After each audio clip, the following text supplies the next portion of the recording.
पहलवानों के धरने में अब मामला केवल दिल्ली पुलिस वर्सेस पहलवान नहीं रह गया, बल्कि इसमें अब एक रिटायर्ड आईपीएस की भी एंट्री हो गई है। जी हां, हम बात कर रहे हैं रिटायर्ड आईपीएस अधिकारी डॉक्टर एनसी अस्थाना, जिनका पूरा नाम है निर्मल चंद्र अस्थाना। दरअसल हुआ यूं कि डॉक्टर एनसी अस्थाना ने दैनिक भास्कर की एक खबर को कोट करते हुए पहलवानों के धरने से संबंधित एक ट्वीट किया, जिसमें उन्होंने लिखा कि जरूरत हुई तो गोली मारेंगे, मगर तुम्हारे कहने से नहीं। अभी तो सिर्फ कचरे की बोरी की तरह तुमको घसीट कर फेंका है। दफा 129 में पुलिस को गोली मारने का अधिकार है।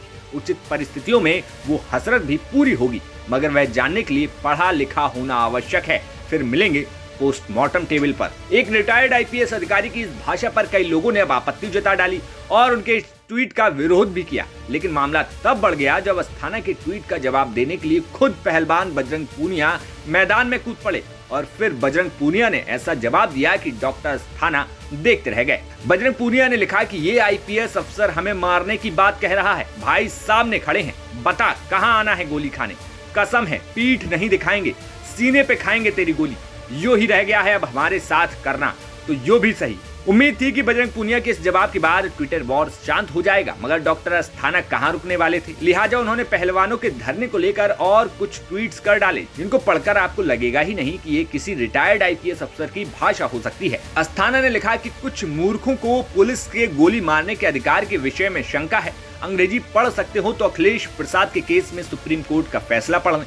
जो अनपढ़ नहीं है पढ़ सकते हैं। उन्हें नेक सलाह है कि इस अधिकार की परीक्षा ना लें। बेवजह बीबियां विधवा हो जाएंगी और बच्चे अनाथ औकात में नहीं। आगे लिखा गया कि आज बहुत शुभ मुहूर्त था। बड़े दिनों से गंदगी फैला रखी थी। दिल्ली पुलिस को बहुत बधाई कि गंदगी को घसीटकर गंदगी की तरह फेंक दिया। आहा, पुलिस अब अपने अधिकारियों का उचित प्रयोग करती है तो अच्छा लगता है। स्वयं भगवान कृष्ण ने कहा है कि दंडो दमयताम अस्मि, दुष्टों के लिए मैं दंड हूँ। इसके साथ ही लिखा गया कि मैं तो पहले दिन से कह रहा था कि धरना गलत है। धूर्त यूट्यूबरों के सर चढ़ा देने से कुछ मूर्ख दावा करने लगे कि ये गिरफ्तारी तक नहीं हटेंगे। आदि सोचने लगे थे कि अब तो यहाँ से डोली ही रुखसत होगी, मगर सीमा रेखा लांघने की गलती की तो ऐसा घसीट कर कचरे की तरह फेंक दिए गए कि मजा ही आ गया।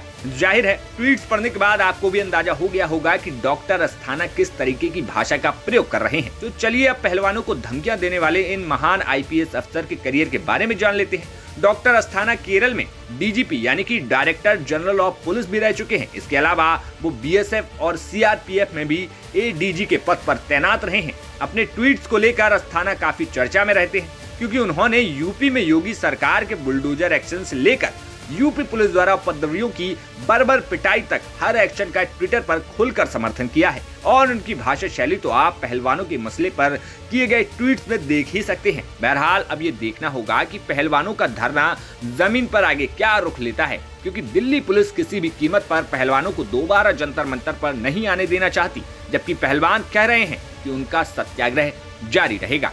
ऐसे में पहलवानों के धरने से जुड़ी पल पल की अपडेट्स पाने के लिए देखते रहिए यूपी तक।